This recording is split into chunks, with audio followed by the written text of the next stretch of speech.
personnel, on voit aussi l'action, si vous voulez, ou la lutte qui a été faite sur le terrain. Et il y a le côté aussi officiel, c'est-à-dire tout ce qu'ils ont fait au niveau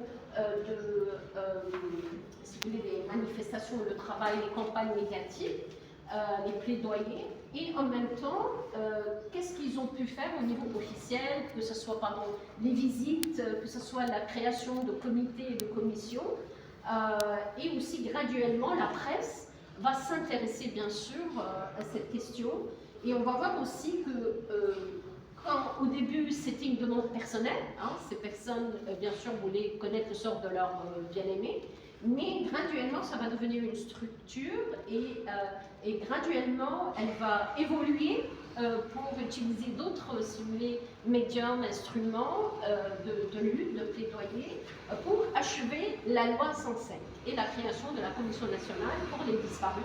Et on voit quand même cette évolution dans le temps qui est très intéressante, et vous allez voir aussi que la justice transitionnelle est au cœur de ce travail, même si longtemps, et Wadat Halwan pourrait vous le dire, le mot justice transitionnelle, ou ce concept, n'était pas connu, mais ils vont utiliser quand même les droits, les principes de justice transitionnelle, et on va en parler graduellement.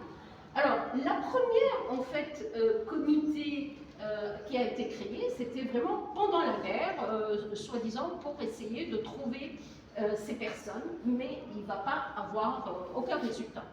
Et en fait, le premier ministre Ouazane va dire à Mme Halwani, une délégation du comité des familles, moi je ne peux rien faire, hein, il faut aller voir les milices. Et vous voyez bien que l'État était incapable d'aider les familles, incapable de protéger les citoyens des disparitions et des enlèvements à ce niveau.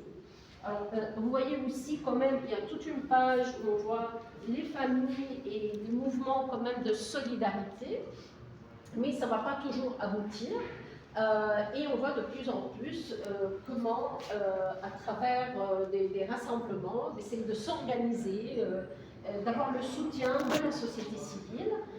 Aussi là, au fur et à mesure, durant la guerre, il y a là la conférence de Lausanne, et les familles vont essayer aussi de communiquer avec la communauté internationale. Alors il y avait le niveau national, mais il y avait aussi au niveau international de dire aidez-nous, alors que les leaders politiques étaient en négociation, bien sûr. Ça n'a pas abouti avant 89, l'État a fait ça, un peu préparer le terrain. Et là, les familles disent et nous, et la question des disparitions. Et graduellement aussi, on va voir des histoires au niveau personnel. Là, c'est le cas de Ibn Nabil, dont le fils a été enlevé, qui a été en fait une personne venue lui dire que moi j'ai des informations. Alors il y a eu plein de cas comme ça où les familles rencontraient des personnes qui disaient on a des informations sur vos disparus, en fait pour le chantage et pour soutirer de l'argent. Alors, Ibn Nabil n'avait plus d'argent à donner à cet homme, qui va finalement l'assassiner. Et cette femme qui cherchait son fils va être assassinée parce qu'elle n'avait plus l'argent à payer pour ce criminel, il faut le dire, qui n'a jamais été, en fait, c'était la guerre, et c'était un peu, l'état de droit n'était pas là, et c'était très difficile de savoir qui a fait quoi.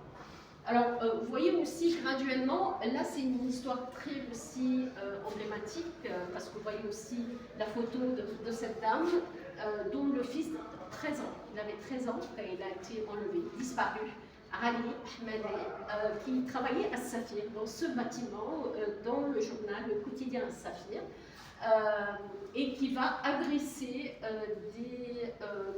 un appel au kidnappeur pour qu'il, bien sûr, libère son fils. Elle va aussi s'adresser à lui, elle va, par tous les moyens, elle n'a pas eu de nouvelles, et après 9 mois, elle va se suicider. Elle n'a pas pu supporter, voilà. Et aussi le symbolisme de 9 mois. Elle a porté 9 mois, Ali, puis après 9 mois, désespérée, elle s'est tuée.